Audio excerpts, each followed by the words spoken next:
반면 조던을 끈질기게 추적해 감옥에 보내는데 성공한 FBI 요원 패트릭 더넴은 그를 잡아 넣었음에도 불구하고 여전히 허름한 지하철 한 칸에서 조던 감옥행이란 신문 기사를 읽으며 집에 가고 있습니다. 오늘 소개할 영화는 뉴욕타임즈 선정 가장 선정적인 영화에서 1위에 오른 레오나르도 디카프리오의 더 울프 오브 월 스트리트입니다. 22세의 조던 벨포트는 아내 테레사와 뉴욕에 오는데 벨포트의 꿈은 언제나 백만장자였고 돈을 벌기 위해 월스트리트의 주식 중개회사의 직원으로 들어갑니다. 중개인 자격이 없어 잡무를 보던 풋내기 시절의 면접 때 주식 동향을 예측한 조던을 눈여겨보던 선임 마크 해너는 월스트리트에서 살아남는 방법을 알려주는데 그중 하나가 자위를 많이 하는 것이었습니다. 초단위로 움직이는 숫자의 스트레스를 이겨내고 릴렉스하게 만들어준다는 것이 이유였는데 같은 이유로 마약도 많이 하라고 하네요. 정말인가요? 마크의 조언대로 벨포트는 월스트리트에 적응하고 드디어 브로커 자격시험을 통과해 브로커로 로스차일드에 출근한 첫날이 바로 1987년 10월 19일 블랙 먼데이였습니다. 블랙 먼데이는 1987년 10월 19일 월요일에 세계적으로 주식시장이 폭락한 것으로 벨포트는 일자리를 잃고 다시 신문 구직 광고를 뒤지는 신세가 되게 됩니다. 그러던 중 페니스톡이라고 불리는 장외시장에 소액증권 거래소 구직 광고에서 커미션이 50%나 된다는 말에 벨포트는 혹하게 됩니다. 페니스톡은 1페니짜리 주식이란 의미로 센터스톡이라고도 하는데 주당 액면가 $5 이하로 한국으로 치면 동전주로 타고난 말발로 고객들에게 페니스톡을 몇천 달러씩 팔아 곧 제규어를 타게 됩니다. 어느 날 식당에서 같은 건물에 살던 벨포트를 알아본 주민 도니가 벨포트에게 어떻게 해야 그런 차를 끌고 다니냐고 묻자 그는 주식 중개업을 설명하는데 그는 하던 일을 때려치우고 벨포트와 한 배를 탑니다. 벨포트는 얼마 지나지 않아 다니던 작은 증권거래업체를 때려치우고 고향의 친구들을 불러 모으고 자동차 정비소를 임대해 스트래튼 오크먼트라는 회사를 차립니다. 불러 모은 친구들은 하나같이 덜 떨어진 친구들이었는데 벨포트는 그런 친구들에게 부자들을 상대로 페니스톡을 팔아 막대한 수수료를 챙기는 영업 비법을 가르쳐줍니다. 그의 영업 비법은 시장에 아주 잘 먹혀 스트래튼 오크먼트는 급격히 성장하고 그는 사업의 뒤를 봐줄 사람으로 자신의 아버지인 맥스 벨포트를 끌어들이는데 그는 성질이 대단한 사람입니다. 회사는 급속도로 성장하여 친구들은 상무나 전무급에 오르고 도니는 부사장이 되며 변호사인 매니 리스킨에게 법적인 조언을 받기도 합니다. 삼류 증권회사로 소문이 나지만 다방면으로 사업을 벌이고 거액을 벌어들이며 벨포트는 유명해지고 파티에서 나오미 라파길라를 만나면서 본처 테레사와는 이혼을 하고 나오미와 결혼식을 올립니다. 그리고 결혼식에서 나오미의 이모인 엠마를 알게 되는데 벨포트는 회사를 IPO로 키워보려고 패션 디자이너인 스티브 매든과 같은 고등학교를 나온 도니를 연줄로 연결합니다. 그리고는 차명으로 스티브 매든사의 주식의 85%를 구입해 주가 조작으로 돈을 왕창 벌어 챙기는데 FBI는 스트래튼 오크먼트의 갑작스러운 성장세에 예의주시를 하게 됩니다.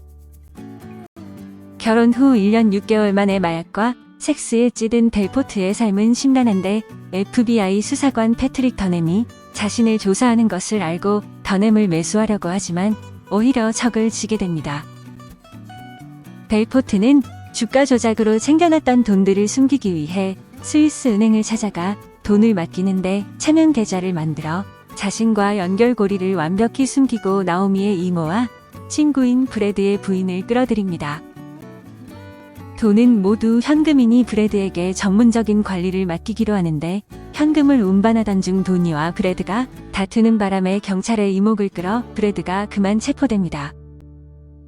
원래 둘은 사이가 나빠 브래드가 도니에게 주먹을 휘두를 정도였는데 둘이 만나는 날 도니는 일부러 약에 취한 척 하면서 막말을 했고 격분한 브래드가 총을 들고 도니를 쫓다 경찰의 눈에 띈 것입니다. 그러던 어느 날 도니는 평소 먹던 퀘일루드보다 훨씬 생약인 레몬 714를 구했다며 벨포트에게 갖고 가는데 유통기한이 1981년에 끝난 약이라 약발이 안 듣게 됩니다. 퀘일루드는 원래 수면제로 개발된 약물이지만 60에서 70년대 가장 대표적인 파티 드러그 중 하나였는데 미국에서는 1985년에 생산이 중지되었지만 영화에서는 계속 판매되는 것으로 나옵니다. 이 와중에 그의 보안 컨설턴트는 상황이 급하다며 도청되는 집 전화 말고 공중전화로 전화를 걸라고 하는데 집 근처 컨트리 클럽의 공중전화에서 전화를 하다 갑자기 약발이 한 번에 돌게 됩니다. 몸이 뻗어버린 벨포트는 계단에서 구르고 땅을 기어가는 등 온갖 쇼를 하면서 겨우 차에 타 간신히 집에 돌아가고 같이 약을 한 도니도 약 기운에 음식을 잘못 먹고 질식사를 할 뻔하다 겨우 살아납니다. 어찌어찌 해결하고 벨포드가 잠에서 깨어나자 가장 먼저 보이는 건 2명의 경찰이었는데 전날 밤 집까지 무사히 운전해 돌아갔던 것은 그의 착각이고 실은 난폭 운전으로 교통사고를 냈던 것입니다. 한편 경찰에 붙잡힌 브래드는 기소를 당하지는 않고 3개월 뒤에 풀려나지만 그런 일에서 손을 떼기로 하는데 브래드가 입을 다문 덕분에 회사는 망할 뻔한 위기를 무사히 넘깁니다. 위기가 가까워짐을 느낀 변호사 매니와 아버지는 벨포트에게 이쯤에서 그만두라고 권고하고 증권거래위원회도 몇 가지를 인정하고 물러나면 더 이상 문책하지 않겠다는 거래를 제안합니다. 그러기로 했던 벨포트는 고별 연설을 하던 중에 혼자 분위기에 심취해 은퇴를 번복해버리고 돌이킬 수 없는 강을 건너게 됩니다. 회사 대신 요트에서나 해외에서 일을 계속하는데 그러던 중 스티브 매든이 갑자기 주식을 팔고 튀자 주식이 폭락할 위기에 처하고 차명 계좌주인 엠마가 사망해 스위스 은행에 급히 가야 되게 됩니다. 그러나 모나코를 경유해 차편으로 스위스에 가서 자금을 정리한 후 런던의 엠마의 장례식에 참석하고 미국으로 돌아가겠다는 그의 계획은 모나코로 가는 요트가 침몰하면서 물거품이 됩니다. 천만다행으로 이탈리아 일행들에게 구조된 벨포트는 무심코 창밖을 보다 자기들이 원래 타기로 했던 비행기가 갈매기가 엔진에 빨려 들어가 폭발해서 탑승객 3명이 목숨을 잃는 것을 목격합니다. 벨포드는 이를 하늘의 계시라고 생각하고 더 이상 그 일을 하지 않기로 하는데 그러나 2년 동안 약과 술을 끊고 텔레비전에서 투자 교육자로 이름을 날리던 벨포트는 말도 안 되는 계기로 FBI에 체포되게 됩니다. 스위스 은행장이 마약 자금을 세탁하려고 미국에 들어왔다 체포되었기 때문인데 탈탈 털리고 나오미의 이혼 통보까지 받은 벨포트는 어쩔 수 없이 FBI의 사법 거래를 받아들이게 됩니다. 사법 거래는 FBI의 스파이가 되는 것인데 도청장치를 달고 회사에서 도니를 만난 그는 범행 사실을 털어놓을 질문을 하지만 도청장치가 있다는 쪽지를 몰래 보여줍니다. 그러나 그 쪽지가 FBI 손에 들어가면서 사법 거래는 물 건너가고 벨포트가 제출했던 서류의 인물들은 줄줄이 기소되어 감옥으로 끌려가는데 도니가 FBI의 쪽지를 건네준 것입니다. 벨포트는 네바다의 교도소에서 36개월을 복역하지만 화려한 화술로 오히려 감옥 생활에서 재기의 발판을 마련하고 출소 뒤에는 세일즈 교육자로 삽니다. 반면 조던을 끈질기게 추적해 감옥에 보내는데 성공한 FBI 요원 패트릭 더넴은 그를 잡아 넣었음에도 불구하고 여전히 허름한 지하철 한 칸에서 조던 감옥행이란 신문기사를 읽으며 집에 가고 있습니다. 벨포트는 수강생들에게 자기에게 볼펜을 팔아보라는 강연을 하고 수강생들은 벨포트에 집중하며 영화는 끝납니다. 레이첼입니다. 그럼 제가 더 울프 오브 월스트리트의 뒷이야기와 만든 사람들을 소개해드리겠습니다. 레오나르도 디카프리오 주연, 마틴 스콜세이지 감독의 영화로 뉴욕 롱아일랜드의 주식 투자자로 1990년대에 대규모 주식 사기로 징역 22개월을 살았던 조던 벨포트의 실화를 바탕으로 제작한 영화입니다. 실제 조던 벨포트는 디카프리오처럼 잘생기지도 쿨하지도 않은 그저 사기꾼인데 아직 수억 달러의 배상금을 갚지 못하고 있지만 공기부여 관련책과 강사로 잘 나가고 있답니다. 제목처럼 감독은 월스트리트의 늑대 한 명을 선정해서 그 모습을 적나라하게 발가벗기는데 주식 사기, 섹스, 술, 마약 중독을 너무 자주 그리고 세세히 보여줘 상당히 선정적입니다.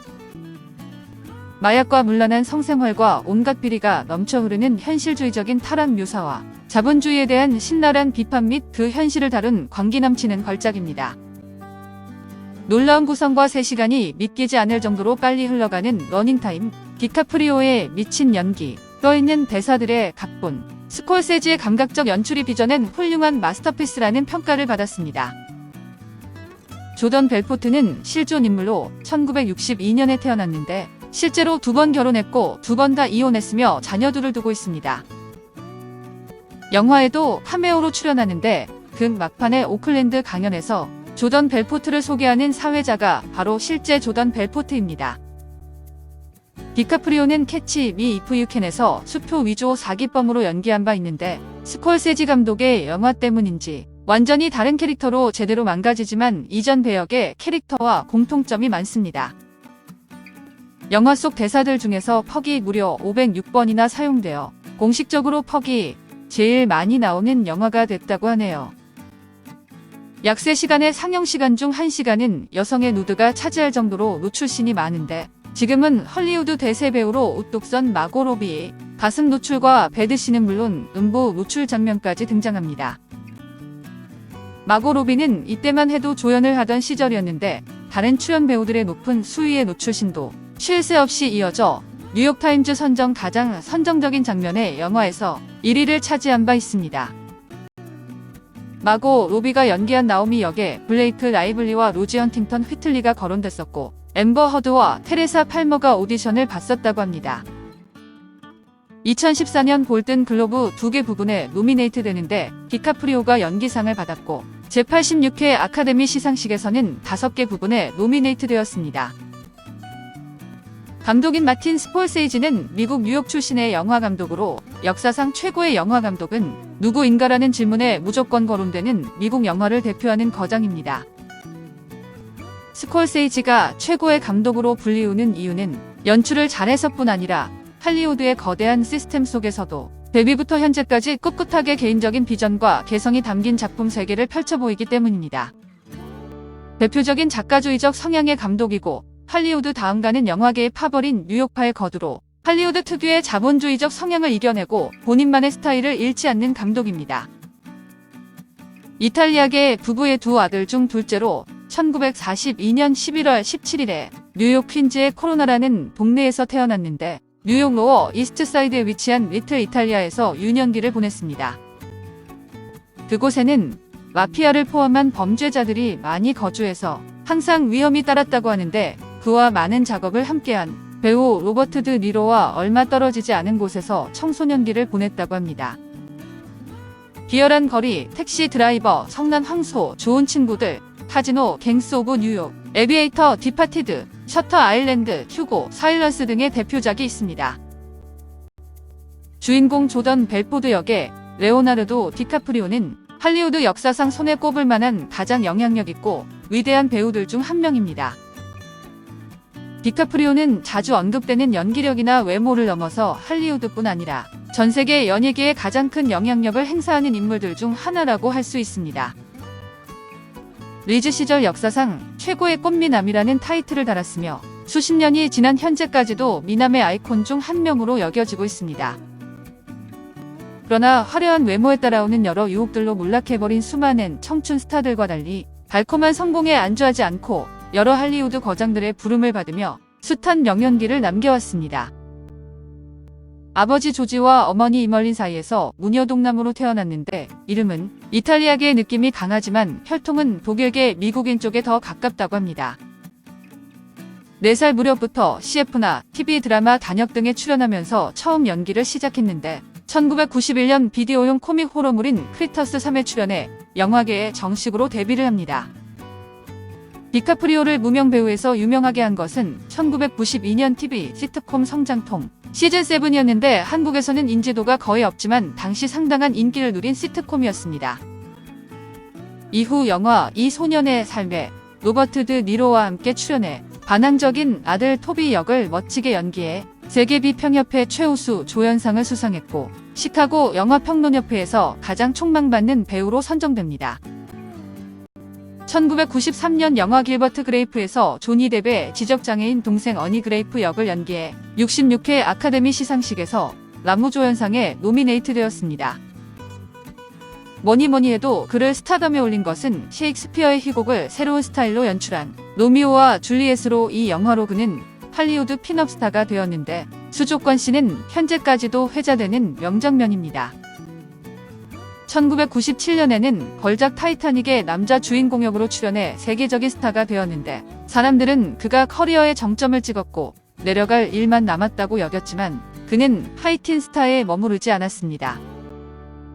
그는 갱스 오브 뉴욕, 캐치 미 이프 유 캔, 에비에이터, 디파티드, 블러드 다이아몬드, 인셉션, 장고, 분노의 추적자, 위대한 개츠비, 레버넌트 등 2022년 현재 50편의 영화에 출연했습니다.